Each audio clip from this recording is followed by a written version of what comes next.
specific assignments, okay? Homeworks. At syempre, dapat makomplete mo tong task na to within this timetable. Okay?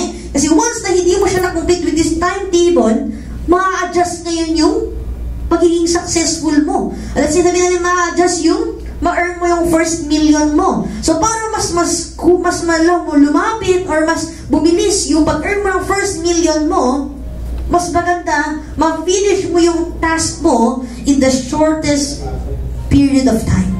Okay? So, bigyan ko sila ng assignments. Okay? Bakit sila bigyan ng assignments din? To keep them stay connected with the game plan. Kasi, kaya mo siya binibigyan ng, kaya meron tayong game plan interview. Okay? Kaya ka meron ganito. Is para yung habit ng tao, mabago na natin. Yung daily routine niya, mabago natin dahan-dahan. Kasi, first time niya pumasok sa network marketing, hindi niya alam, clueless siya at lahat ng bagay. So, ini-install mo sa kanya yung system kung paano ba ginagawa tong network marketing. So, para at least maging stay connected siya, bibigyan mo siya ng maraming assignments para, okay, talagang gagawin na yon every single day and every free time na meron siya. Okay? Kasi ako guys, nung time na inisimulan ko yung business, yung V-Mobile, part-time ko lang ito ginawa kasi estudyante ako ng that time. Ginagawa ko to during my free time. And after ko na parang nag-get attached ako sa, na-enjoy ko talaga yung yung ginagawa yung sa V-Mobile, na talaga sobrang na-enjoy ko siya, kaya hindi ko free time, nagagawa ko pa rin siya. Kumbaga, nagiging nasa school ako, nasa classroom ako noon, I am physically present, but mentally absent. Okay? So, kumbaga, nandun ako, meron akong meron akong attendance, pero yung utak ko ligaw. Okay? Nandun ako sa likod, nagtatago ko kasi meron akong ka-text ng prospect. Until, ito guys, huwag nyo na gawin. Okay, until, sabi ng prospect, mag-meet na lang kami agad. Kasi meron mga tao yung now na. Gusto ko nang umattend. Okay? Gusto ko nang, hindi lang umattend eh. Gusto ko na mag-pay in. Now na, nasa gitna ako ng klase. Anong gagawin ko? Upset. Okay?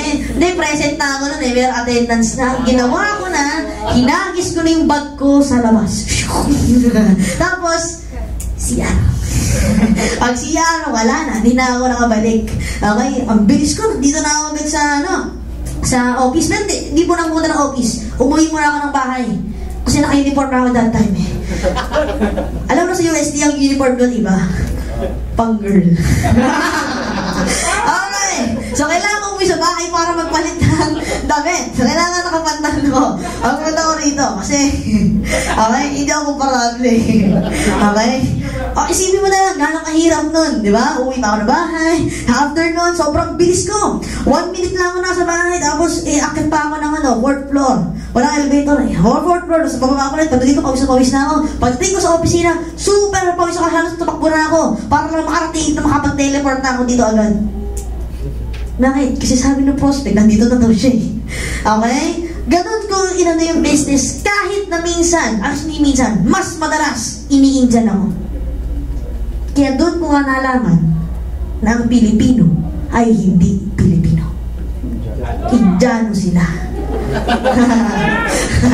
Okay? Kasi ito nga na mas marami pala ang Indiano nakatira sa Pilipinas at hindi mga Pilipino. Okay?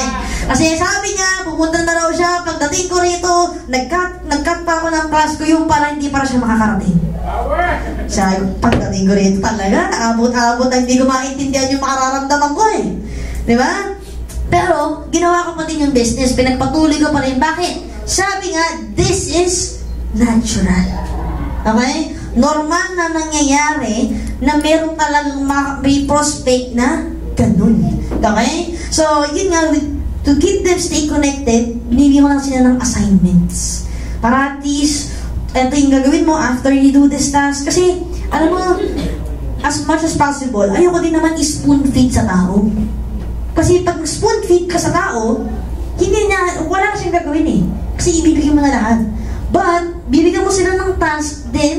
gagawin nila, then pag ginawa na nila, then ipacheck sa'yo, then mas maganda kung i-correct mo na yun dun sa tama. Di ba? Para at least bakit? Kailangan mo makita na mag-i-effort rin yung tao. Hindi pwede puro ikaw. Kasi bakit? Sabi nga natin kanina, kung ano man yung kung naging successful ka sa business na to, dahil sa'yo, hindi dahil sa akin. Kung nag-fail ka sa business na to, dahil sa'yo, hindi dahil sa akin. Okay? Pero, nandyan ka para i-guide siya, para maging successful siya dyan sa business. Okay? Next. Okay? Ang pag-improve ng isang tao ay dapat days lang, not weeks nor months. Ibig sabihin, once na meron siyang natutunang bago, kung kaya niyang mai-apply, the pinakamabilis na kaya niyang mai-apply, mas maganda.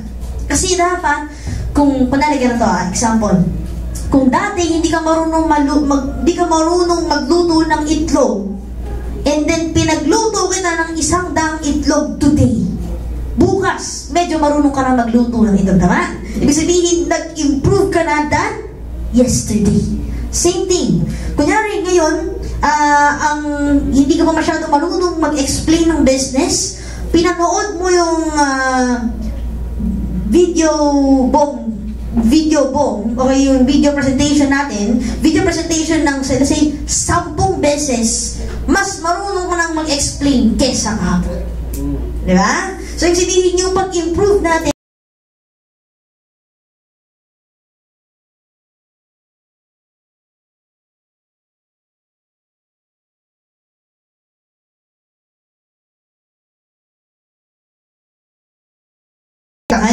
so, paano mas ma-hit mo siya ng mas mabilis? Dapat mas mabilis ka rin mag-improve. Kasi learn before you earn.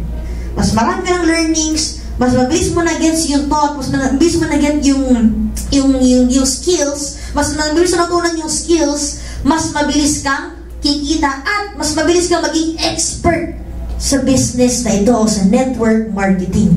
So, mas mabilis ka maging network marketing professional or network marketing pro. Okay? Next. Skill number 7. Promoting events. So, ito na yung event sa after, syempre, after na makapag-sign up, na-hook up mo na siya, nakapag-training na, okay? So, kumaga, ano na siya, i-standby na siya rito. Okay, na para at least makuha ng learnings. Pero, ano ba yung events, okay? So, ito yung isa sa mga natutunan ko rin during my network marketing journey, network marketing career. Kunyari, wala pang trainings or wala pang events sa team. Okay, sa team natin, Team Mavericks. Then, you create your own event. Okay? Let's say, meron ka ng 1, 2, 3 bagong technopreneurs. Bakit hindi ka ikaw mismo mag-create ka ng event na may matututunan sila para mag-improve sila at meron silang magagawa for the next? Hindi ka maghihintay ng wala kasing training sa team wala pa today event. Hindi ganon. Ikaw mismo, team leader ka na Okay? Ikaw mismo, team leader ka na, you have to create your own event.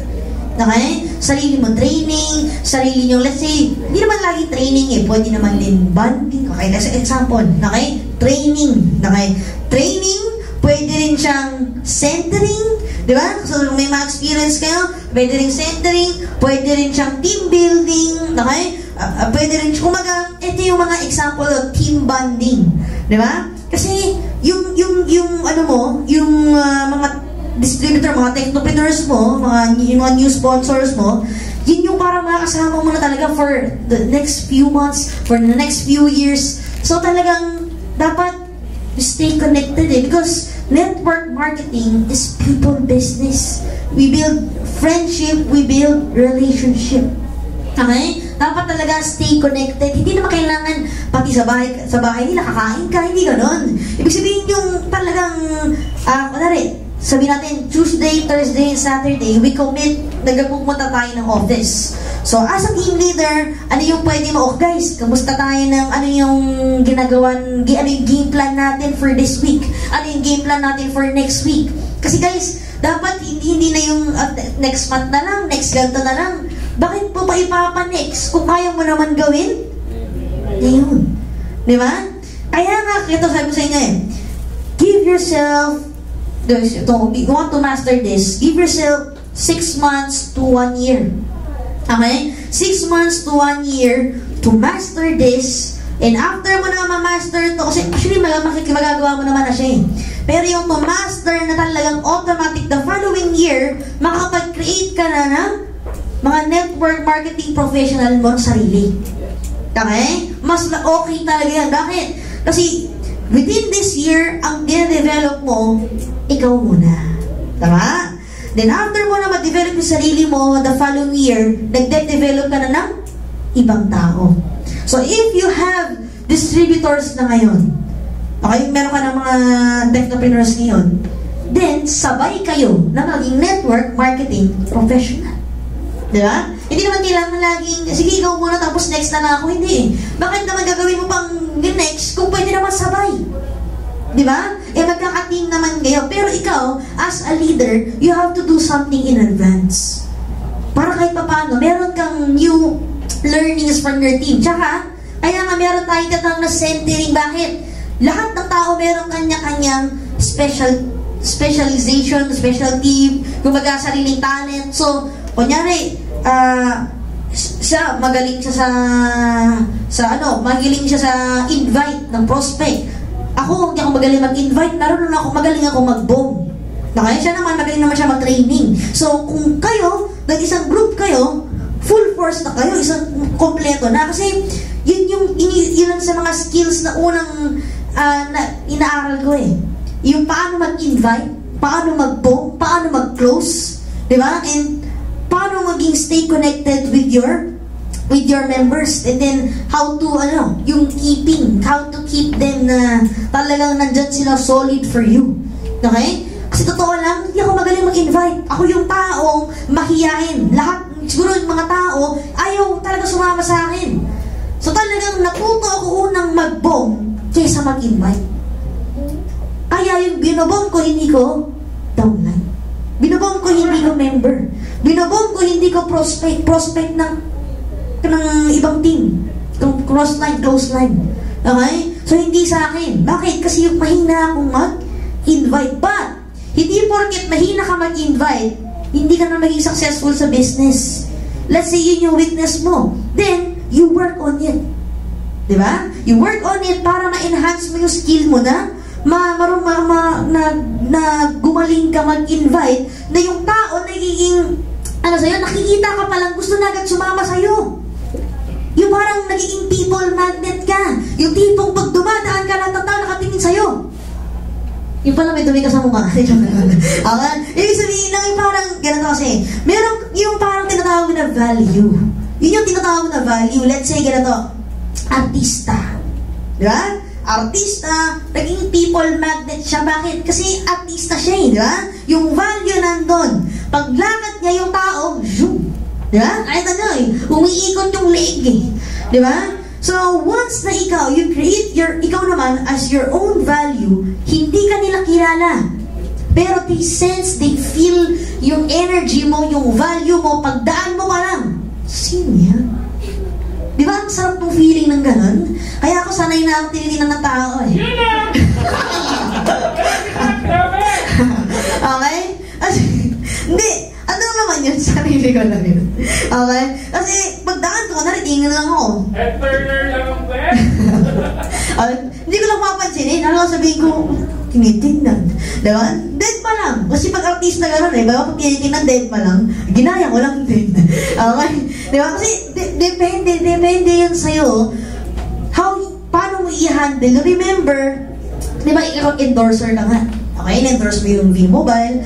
So, alam mo na how to react. Diba? How to react and ano yung attitude mo towards people. Okay? Kasi, network marketing is people business. Okay? So, mas marami syempre tao mag-involve, di mas malago yung business natin. Okay? Kaya kailangan yung skills natin lahat matuloy-tuloy natin to. Kasi once na na-master mo lahat ng skills, then, congratulations. Okay? Isa ka ng network marketing professional. Once na naging pro ka na, sobrang dali na makapag-sponsor ng bagong technopreneur. Gusto niyo ba ng ganun? Yes. Yung tipong kakausap mo palang gusto nila magbayad. Okay? Yung tipong nag-meet pa lang kayo, masarap pipirma. Okay? Gusto na niyang pumirma. Gusto niya magkaroon ng kit. Okay? Yung tipong kakasign up pa lang, magta-training na ako. Grabe. Okay? Yung tipong ganun because of yung influence mo, yung pagiging na master mo na yung everything. Okay? Kung makikita mo, simple lang talaga yung skills. I mean, simple yung training natin. But, when you get deep doon sa kung kaya nyo, mas okay din, research more doon sa mga skills natin, yung title ng skills natin, para at least mas lumawak pa yung knowledge nyo about these skills. Okay? So once na na-master nyo doon, talagang grabe. Okay? Kasi sabi ko nga sa inyo, it's all worth it. Okay? Bakit it's all worth it? Once na, syempre, yung pag-sacrifice nyo sa business na ito, syempre, you give time, effort, and money. Bakit time, effort, and money? Aside from pagkatapos nyo mag-join, pupunta pa kayo dito, di ba? Kakain pa kayo. So, nandun pa rin yung money. Kasi, talagang tuloy-tuloy yan. Kasi pag-transpo, and then your food, and then effort. Effort na pagpunta dito, dapat nasa bahay ka. And in yung time na ginuhul mo na dito ka. Di ba? So, continuous pa din yun. Pero, sacrifice pa lang talaga yan. Let's say, sabihin natin 1 year. Simula nung hindi na ako nanood ng TV, talagang sacrifice ko panood ng TV. Minsan lang manood TV, NBA lang. Pas puro basketball lang. And after doon, nagulat na lang ako. Parang naano ko na yung positive mindset, yung millionaire mindset, yung talagang mindset na gusto ko. And iniisip ko na paano ba talaga mag-isipin yung mga mayayaman na tao. Kung meron tayong kilalang mga mayayaman na tao, mas maganda get a chance na ma-interview sila kahit konti. Prepare yung questions mo para at least makuha mo paano ba talaga mag-isip yung mga mayayaman na tao, mga successful na tao, para at least ikaw, kukopyahin mo kung ano yung ginagawa nila. Okay? Same thing, kasi ganito yun guys eh. Bakit? Yun nga sabi ko dun sa before, bakit ang daming sumasali sa network marketing, pero bakit hindi sila naging successful? Because, ito yung tinuturo kong direction, punta ka ng punta sa kabila. Diba?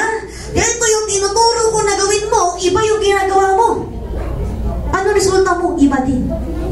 Kung sino lang yung nagka-copy o nakikinig doon sa sinasabi kong gagawin, sa sinasabi kong direction, sila lang din nagkakaroon ng same results. Bakit? Kasi tinuturo ko na yung tamang daan eh. Sabi ko sa kaliwa, punta ka ng punta sa kanan. Wala talagang mararating. Di ba? Sabi ko sa kaibigan ko, mag-decide ka na gawin yung opportunity na to. Ano desisyon niya? Hindi mag-join. Ano meron siya ngayon? Yun pa rin, kung ano yung work niya. Di ba? Kasi bakit? Yun yung gusto niyang gawin, yung gusto niyang puntahan eh. Sabi ko, dito tayo. Sabi ko sa friends ko, dito tayo sa V-Mobile. Kasi pwede magbago yung buhay natin. Pero ano pinili nila? Yung life pa rin nila before. So ito yung pinili ko, doon ako napunta. Sino yung napinili na, doon sila napunta. May mga iba sumama sa akin, parehas kami nang napuntahan. Kasi doon kami dumaan sa same direction. Ginawa namin yung mismong game plan. Okay? So, talagang, eto na yung ano eh. Okay? It's all worth it. The career you will create. Okay? Yung kumaga, network marketing, hindi siya part-time. Totoo lang. Full-time to. Bakit ko nasabing full-time? It is really a career. Bakit?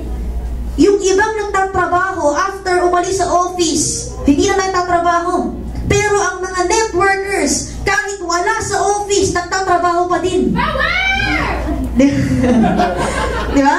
Kahit nag-init na nagpopong pa rin. Ganun ka grabe. Di ba? 24/7 gumagana yung utak mo. Bakit? Thinking of new ideas. Hindi katulad sa work after na nakita pa lang na mag-5 o'clock na, 5 minutes, 10 minutes before 5 o'clock, bumabagal yung oras. Bakit? Tinitingnan yung bawat tik-tak, tik-tak, tik-tak. Diba? So, after ng 5 o'clock, good na. Wala na. Hindi na niya alam kung ano yung, wala nang gagawing work, kundi kung ano lang yung gusto niyang gawin. But sa atin, what? After this training, pag uwi mo, isip ka pa rin ng isip. Babasahin mo ulit yung notes mo. Oo nga pala, di ba? After nun, manonood ka pa ng videos. After nun, bukas, gusto mo na agad kumausap, di ba? Continuous. Okay? Because, yun nga it's all worth it because yung career na kikreate mo. Okay? The freedom you will enjoy. Bakit freedom that you will enjoy? Okay? Time freedom, the financial freedom, na gusto mong marating. Yes, hindi pa agad in one snap. Hindi lang yan in overnight. But, once na talaga sineryoso mo ito, and then you do it right, okay? Ito yung ma-enjoy mo, sabi ko nga sa inyo, kahit nasa beach ka, kahit nasa ibang bansa ka kumikita kapatid. Okay? Yun yung gusto natin marating. The lives you will touch. Diba? Ang sarap ng feeling na in your business, you're doing two things. Okay? Kumikita ka, at the same time, nabibigyan mo yung ibang tao ng opportunity na magbago din yung buhay nila. Diba? Ang sarap ng feeling na kumikita ka, at the same time, nakakatulong ka sa ibang tao. Kasi yun yung gusto natin mangyari. Tumulong din sa ibang tao na matagal na hindi natin nagawa. Tama? Yung tulong na hindi naman lagi kailangan money. Kahit na yung tulong na showing them na meron pang way para maging successful ka. Hindi lang pagtaya sa loto. Diba? Kasi yung iba, hindi posible na yumaman eh. Kailangan malaking puhunan. Kailangan ganito, kailangan matalino, kailangan ganyan. Hindi. Dito, mabibigyan mo sila ng opportunity na pwede lang baguhin buhay nila kahit sino man sila. Okay? Next. The people you will meet. Ito yung isa sa mga nagustuhan ko din kasi hindi naman po ako friendly tao. Hindi na ako maraming kaibigan. But because of V-Mobile, nakamit ako ng mga taong hindi ko na-meet dati, but talagang ito yung mga taong makakasama ko doon sa success, doon sa parang climax ng buhay ko. Yung tipong success scenery, parang gano'n, okay? So, yung mga friends mo dati, yung mga elementary friends mo, high school friends mo na hindi naniwala sa'yo, doon na lang sila sa past mo. Kung hindi man sila naging part ng success story mo, then, okay lang yun. Bakit? Kasi yung bagong taong nakilala mo, yun yung mga taong makakasama mo doon sa times na talagang hard times na nagsisimula ka palang, but naniniwala pa rin sa'yo na kaya mong gawin kahit nagkakilala lang kayo ngayon lang. Di ba? Ay yung mga kaibigan mo simula nung nursery.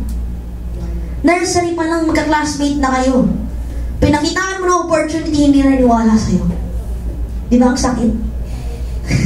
Tapos yung bago mo lang nakilala, yun pa yung nag-i-encourage sa'yo. Alam mo, ang galing mo naman talaga eh. Kailangan mo lang talaga na i-enhance yung skills mo. Di ba? Yung mga simpleng bagay na gano'n. And yun nga, sa mga taong may mo dati, ito pala, hindi pala lahat ng mayaman, snob. Hindi pala lahat ng mayaman, mahirap kausap. Kasi dito sa business, you can meet lots of people na different types of people. From the pinaka-mababang class, sa pinaka-mataas na class, makita mo approachable naman pala sila. Alalaman mo lang paano ba talaga makipag-mingle sa tao. Diba? Next, the places you will see. Okay? Actually, totoo lang, because of this business, nagsimula akong makapunta sa iba't ibang lugar na hindi ko napuntahan dati.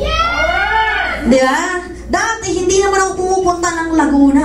Hindi ako pumupunta ng Cavite, hindi pumupunta ng Bulacan, hindi pumupunta ng Cebu, hindi pumupunta ng Davao, hindi pumupunta ng Batangas, hindi pumupunta ng ibang bansa, hindi pumupunta ng kung saan-saan. Saan lang ako napunta?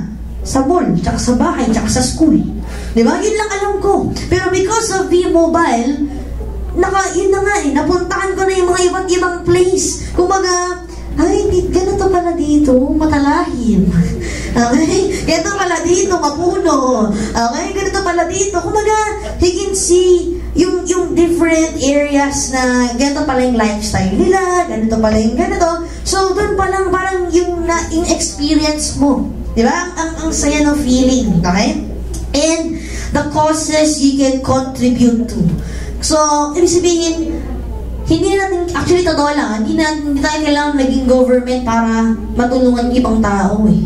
Di ba? Ano ba yung pwede natin as a citizen? Ano yung pwede natin ma-contribute sa society para ma-uplift natin yung lifestyle ng tao? Di ba? Kasi ang nangyayari, mostly umaasa lang tayo sa government eh. Hindi natin naisip na kaya pala natin, sa sarili lang natin, ang tulong ng bawat isa na kaya pala nating pagtulungan ito at lahat tayo maging successful. Di ba ang saya? So, kumbaga, sabi ko sa inyo, everything will be worth it.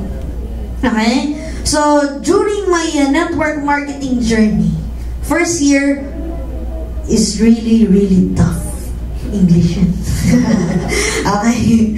So talagang sobrang tough, rough, lahat na lang. Okay. Talagang talagang rough road talaga. Sobrang daming challenges. Hindi ko sinabing problems. Problems, no, I take it as a challenge. Okay? Challenges na kailangan kong ma-overcome. And once na na-overcome mo itong mga challenges na to, magiging magaling kang tao and you will become a better person than yesterday. Okay? Nagulat na nga lang yung mga kaibigan ko kasi dati hindi naman ako nagsasalita ng ganito. Nagulat na lang sila, nagtitraining ka na pala. Okay? You're amazing. Okay? So, kumaga, hindi ko ginagawa dati but because of e-mobile, ginagawa ko na. Meron akong stage fright. Noong first time ko, nag-i-intro pa lang ako ng speaker, first time ko tumungtong sa nanginginig yung tuhod ko. Hindi ko nanginginig. Automatic siya nanginginig na sobrang kaba ko. Okay, hindi ko alam. Nabablack-out ako and all. Hindi ko alam kung anong gagawin ko. But, sabi ko, gusto kong matutunan, gusto kong maging speaker, gusto kong maging mentor, gusto kong maging coach, gusto ko lahat ng gusto ko. Okay? Isa lang na hindi ko nakuha ang gusto ko. Ang lumaki. Okay? So, magdinaan ko na lang sa ibang bagay. Okay? So, yun yung mga experience ko na dati ang hirap. Lalakad ka sa ulan, kasi tamad ako magdala ng payong. Ilala siya ngayon, di ba? Medyo maulan. Tamad ako magdala ng payong. Kaya pag nakita ko na medyo ulan, tatakbo na ako. Laki ng backpack ko, water tail. Okay? Bigat-bigat eh, kasi ng laptop ko hindi pa Mac. Yung laptop na, yung pag tinanggal mo yung battery, pwede mo ihagis, sobrang bigat. Pag tinamaan ka, tulog ka. Okay? So, yun yung mga ganong laptop, di ba? So, ang hirap nung time na yun kasi commute lang, wala pa namang kotse, then kung saan ka place pupunta para lang meron kang ibang kasi hindi naman lahat pupunta ng office. So, kailangan mo silang i-meet para kasi gusto ko talaga na ayaw ko na masayang yung prospect. Yan lang, sa dami ng pinuntahan ko, hindi naman konti lang talaga yung sumali. As in, sobrang, siguro mga 1% lang. Diba? But, sa lahat ng ginawa ko, yun nga lang ang hindi ko ginawa. Mag-quit. Kasi once na nag-quit na ako, wala na lahat. Once na start to decide na gawin tong business, once na decide na makuha yung pangarap mo, ito lang yung tip ko sa inyo. Do whatever it takes para makuha mo yung pangarap mo. Kasi once na, kung hindi mo siya gagawin ngayon, kailan pa? Diba? Mas maganda you do it now, hindi ka magsasayang ng time, kasi totoo lang, marami na tayong nasayang na time dati. And ayaw na natin magsayang pa ng time tomorrow, today. Ayaw na natin masayang yung time kasi gusto natin, pagdating natin bukas, pagising natin bukas, hayakin na yung buhay. Yeah! Gusto natin yung relax yung buhay, gusto natin kumikita tayo lahat, gusto natin ma-achieve natin yung financial time freedom, kahit naman, hindi naman super yaman eh. Basta lang, Wala ka nang iisipin na kahit na ano, and kumikita ka pa rin ng tuloy-tuloy. Tama? Yung tipong, yung pipeline mo, tuloy-tuloy yung daloy ng tubig. Kasi totoo lang, yung pipeline natin ngayon, kumikita tayo konti. Pero bakit konti lang? Kasi may butas. Dumadaan, pero maraming natatapon. Di ba? Hindi na, kasi yung iba, wala na, hindi na nila finifix hanggang sa tuluyan nang masira yung pipe nila at wala nang dumaloy na tubig. Okay? So, everything will be worth it. Sabi ko sa inyo guys, once that you master this, siguro, the following session ng this one, parang ulitin ko to, if meron kayong mga new members ninyo, encourage ko kayo na isama nyo sila at makinig kayo ulit. Para at least, mas ma-master ninyo yung skill. Kasi, pag isang beses nyo palang na-attendan, nandun siya. Pero ano nga ulit yun? Okay, nakakalimutan natin eh. So, kailangan natin attendan ng maraming beses para, mas ma-master natin siya. And, the next training, alam ko ulitin ni Abby. Abby, are you there? Yes, labas! Nasa labas, no? So, alam ko ulitin niyo yung, di ba ulitin mo yung handling objections mo in, Networking Made Easy. And just sa Tuesday, ulitin niyo yung Networking Made Easy, yun nga yung how to answer questions and objections. Okay? Para at least, mas ma-enhance yung nyo. Kasi very important talaga how to answer properly. Kasi yun talaga yung magdadala ng conversation ninyo towards dun sa sale na gusto ninyo. Okay? So guys, marami kayo natutunan today? Yes! So, yung gawin nyo lang, i-apply nyo lang ito, and then probably, edit lang ng konti yung PowerPoint ko kasi medyo meron akong